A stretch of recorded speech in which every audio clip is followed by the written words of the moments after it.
Thank you for joining us tonight. You're now with me, Shal Shamnator, for TVS Nightline. We begin with the headlines. Now, Sarawak's revenue from gas and oil resources is expected to increase following the recent discovery of the new gas areas in the Sarawak waters. Datuk Petinggi Abang Johari Trinopeng said the matter was conveyed to him during the courtesy visit of Petronas Chairman Tan Sri Ahmad Nizam Saleh and Petronas President cum Chief Executive Officer CEO Tengku Muhammad Taufik Tengku Aziz. Then yesterday, I think Petronas is going to issue the statement. There is a possibility beside the Central Korea and Baram Delta could be another new discoveries, 2 new discoveries. This one I just indicate to you lah. Meaning, if that is the case, based on our commercial settlement agreement, CSA, meaning we are going to do our part in the developing of those areas. In addition, Petroleum Sarawak Berhad, or Petros, would be vested with powers to implement the Oil Mining Ordinance 1958, now that Sarawak is exercising its constitutional rights relating to oil and gas activities in the state. Meanwhile, on February 10th, Petronas confirmed a gas discovery at the Lang Lebatu exploration well under Block SK410B production sharing contract, located at the central Luconia province, about 80 kilometers off the coast of Sarawak. And the Sarawak government has today proven that its aim to build the Batang Lupa Bridge is not just empty promises in delivering good governance and infrastructures.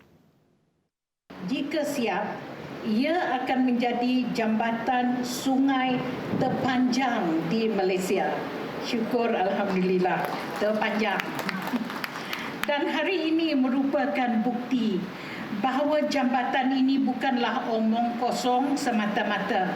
Hari ini adalah sejarah dan permulaan untuk kita, khususnya penduduk di kawasan sekitar, untuk menikmati satu lagi nikmat pembangunan yang dibawa oleh kerajaan GPS.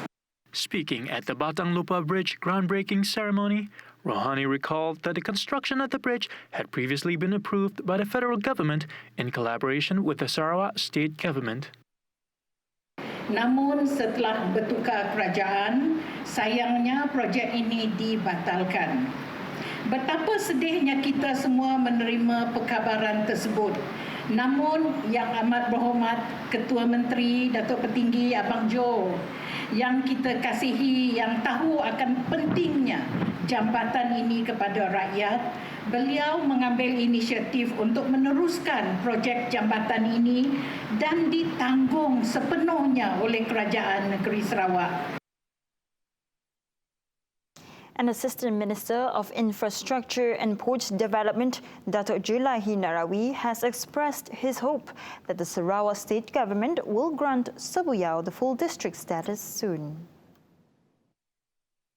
The call is seen to drive more development in the area, adding that the completion of the coastal road and the second trunk road projects that pass through Sebuyau is expected to have a big impact to the area. Kerana jalan pesisir, jalan utama kedua dibina lalu di laluan kawasan Sebuyau. Satu, menggunakan jalan pesisir yang ada sekarang, dan satu lagi ialah jalan utama kedua, second trunk road yang musim kawasan Sebuyau keluar dekat Sebuyau. Maknanya kita dikeliling oleh jeraya, 2 igig jeraya besar, jalan pesisir dan jalan utama kedua. Dan oleh itulah maka kita nampak bahawa kawasan Sebuyau mempunyai potensi yang besar untuk membangun di masa yang akan datang. The sub-district of Sebuyau now have a population density of more than 20,000 people, 63 villages and 19 schools over an area of 625 square kilometers. On the other hand, Sarawak is considering the possibility of purchasing China's Sinovac vaccine alongside Pfizer-BioNTech's. This is in line with the state government's effort for a comprehensive vaccination program for its people. It is learned that a number of people prefer the Sinovac vaccine instead of the Pfizer, while a few others are yet to register as they are waiting for the vaccine. Pakai Pfizer. Jadi kita tu ada Sinovac juga. Jadi itu pulang kepada keputusan KL. Not ni yang boleh. Jadi peruntukan yang disedia oleh kerajaan kita ialah Pfizer. Saya difahamkan kebanyakan juga orang suka dengan Sinovac. Some people prefer Sinovac then Pfizer. Ada orang simok register yang nunggu Sinovac. The decision was made following experts' advice led by Dr. Andrew Kiu and not from the state government. The Sarawak state government is still in talks to procure its own supply of vaccine. Meanwhile, the Ministry of Tourism, Arts and Culture, or MOTAC, is ready to welcome international visitors to Malaysia again with its set of standard operating procedures in place. Now, top on its list, it's the adherence to COVID-19 screening before arrival. 6 Asian countries are being identified by MOTAC to form a travel bubble agreement, which includes Singapore, Korea, Japan, Vietnam, China, and Brunei. However, international border opening is still subjected to the federal government after careful evaluation of the current COVID-19 development. Since its operation on March 3, 2021, the Tudan Clinic drive-through pharmacy service had registered some 500 patients. The project had helped reduce exposure to COVID-19 by reducing the congestion in the clinic. And that's why with this drive-through pharmacy, we will help also to reduce these possible infections among our patients here. As I said just now, we have 700, more than 700, excluding those people who come here to get their medicine. And you just heard from our organization chairman, they said 500 people already registered for this drive-through. The facility is beneficial towards minimizing human physical contact and thus reducing the COVID-19 infection risk. The drive-through pharmacy caters only to patients coming to collect balanced medication. That is, the first-time medication that they take must be collected at the clinic's pharmacy counter for counseling and assessment purposes. Ubat-ubatan akan disediakan sebelum tarikh temujanji pengambilan ubat susulan. Pesakit hanya perlu pandu lalu di kabin farmasi terus mengambil bungkusan ubat mereka lalu balik. Now, bridges connect people from different communities, allowing them to interact for work or play.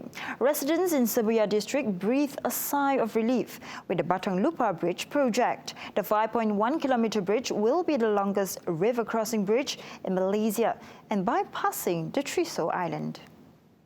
Kebaikan jambatan Batang Lupa di kawasan Sebuyau ini adalah pertama kalilah memberi kemudahan kepada penduduk-penduduk daerah Sebuyau, bukan saja daerah Sebuyau, semua kawasan yang berdekatan dengan daerah Sebuyau lah.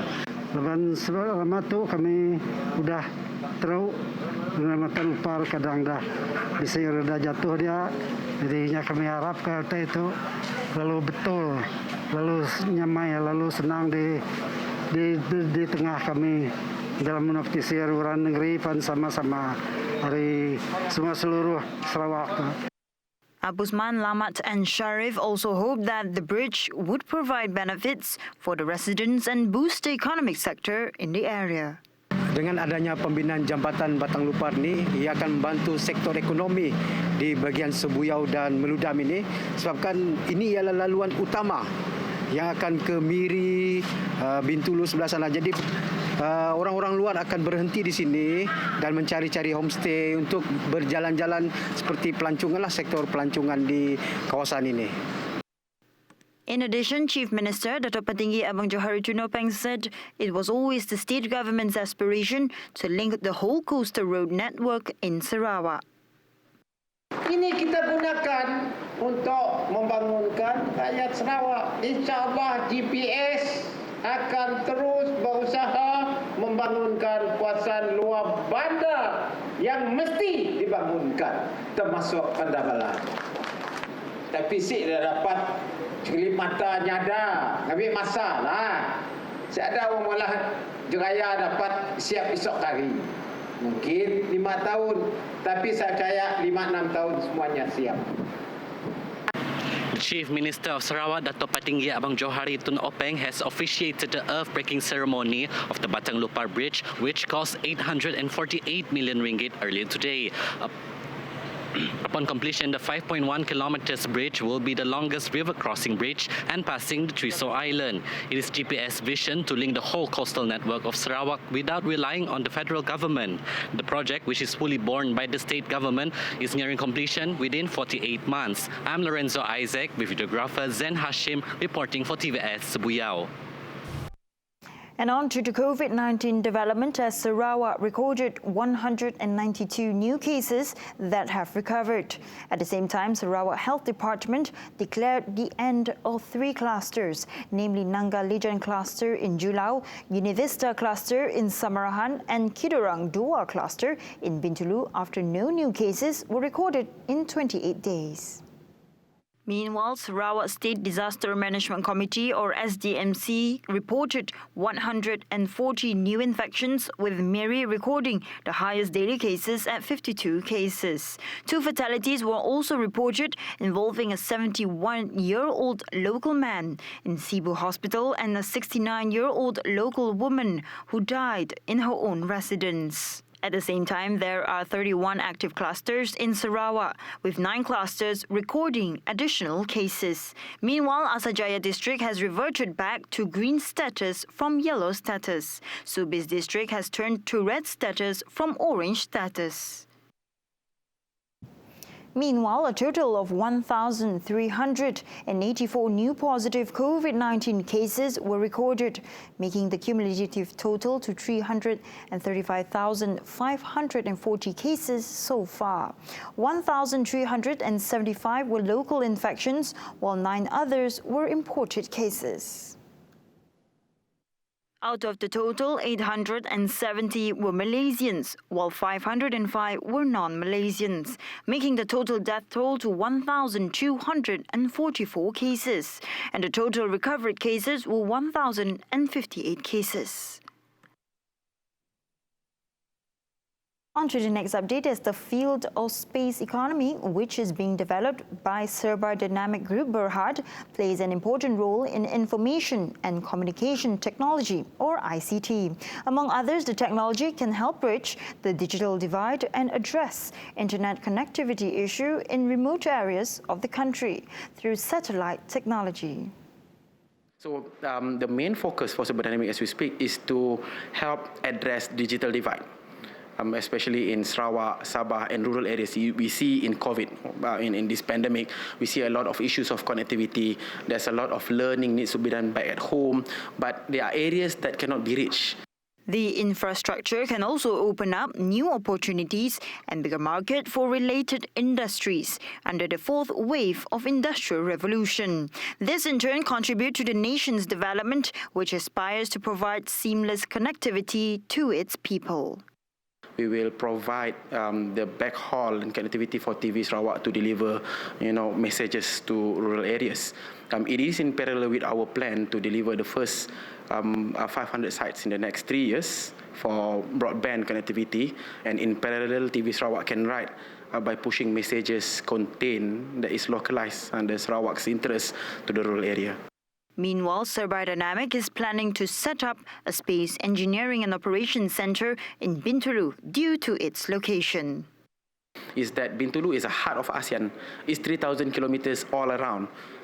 So meaning that if you wanted to do transportation, if you wanted to receive assets or space assets for testings, etc., whatsoever, it is very close by. We just need to use regional jet narrow body, what we call it aircraft, for delivery and logistics. So that's where we have identified. And the Ministry of Domestic Trade and Consumer Affairs will focus its law enforcement on tackling cybercrime. The ministry's approach includes upgrading the skills of their officers in detecting and overcoming cybercrimes such as online frauds.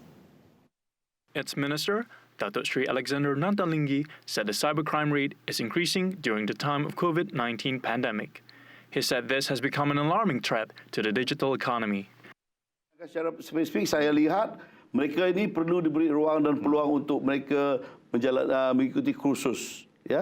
seperti kalau mereka seharusnya pandai skill dalam forensik accounting mungkin, untuk tengok bagaimana nak mengesankan penipuan. So kita akan mohon daripada kerajaan supaya bagi sektor penguatkuasaan kami di KPD akan diberi ruang dan peluang untuk mereka ini dapat kita pertingkatkan kebolehan ataupun kelayakan mereka dalam menangani masalah yang sangat sofistikated. Nanta also stated his understanding of the needs of local businesses in addition to the challenges that they had to face. He said his ministry will help them by overcoming cybercrime, thus assist them in adapting to the changes of global business. At the same time, Malaysia and Singapore reaffirmed their commitment to work together towards recognizing each other's COVID-19 vaccine certificates. Efforts are being done to facilitate the cross-border travel between the two neighboring countries. According to a jointly issued statement, an agreement was reached after a closed-door meeting between Foreign Minister Datuk Seri Hishamuddin Hussein with his Singaporean counterpart Dr. Vivian Balakrishnan on Tuesday. At the same event, both countries agreed to hasten the respective national vaccination program to vaccinate long-term residents, including Malaysians residing in Singapore and vice versa. In addition, both ministers also stated their commitment to progressively restore cross-border travel for other groups of travellers in addition to the reciprocal Green Lane or RGL and a periodic commuting arrangement PCA. Thank you for staying with me. Now known for its hilly terrain, lush rainforest and diverse flora and fauna, Kapit has big potential to tap into the homestay market. Besides attracting foreign visitors, it can also boost the local economy in rural areas. Wali Kota Kapit Lating Migang hopes that the locals set up the homestay industry as a way to lure foreign visitors to experience living off the grid.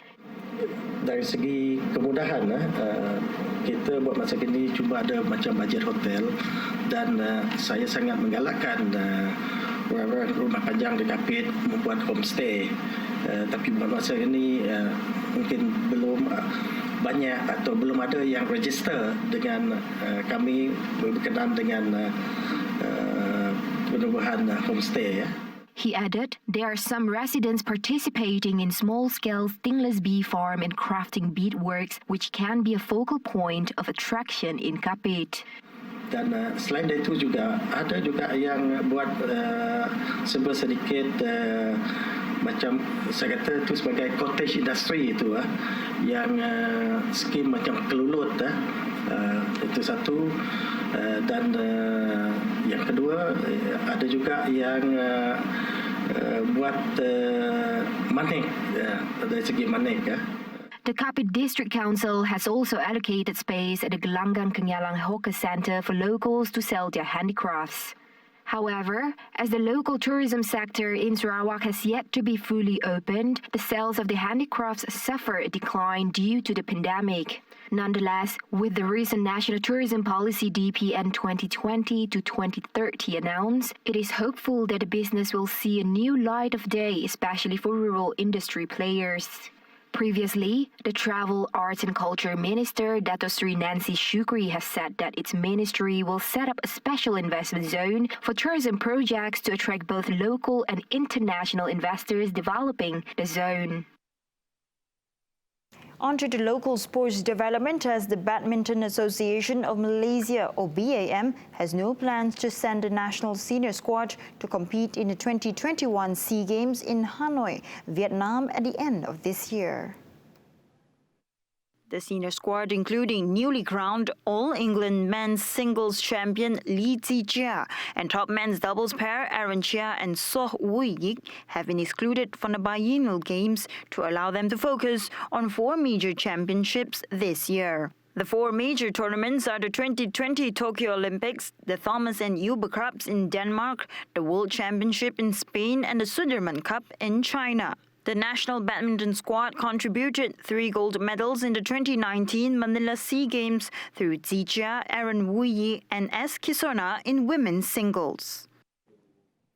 The police has detained a 21-year-old local man suspected to be a drug trafficker in Bintulu at Medan bus terminal.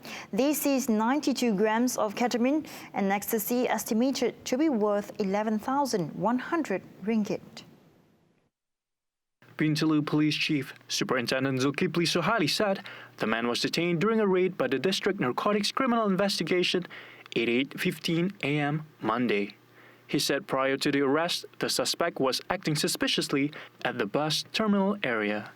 Upon inspection, the police found him clutching a small box containing 2 transparent plastic packets of ecstasy weighing 41 grams and 51 grams of ketamine.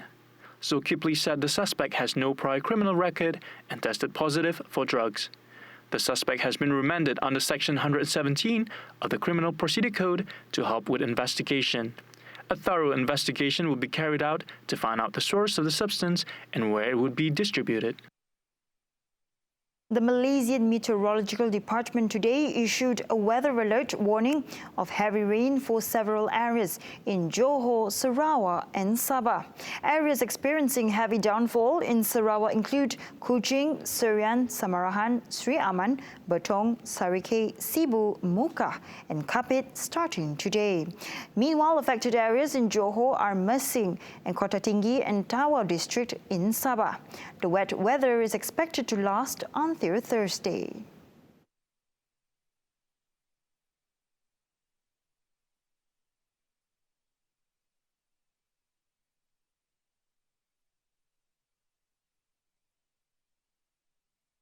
On to the next update is with roads cut and houses inundated by flood water along Australia's Hawkesbury River, evacuation by boat was the only option for many residents on Tuesday.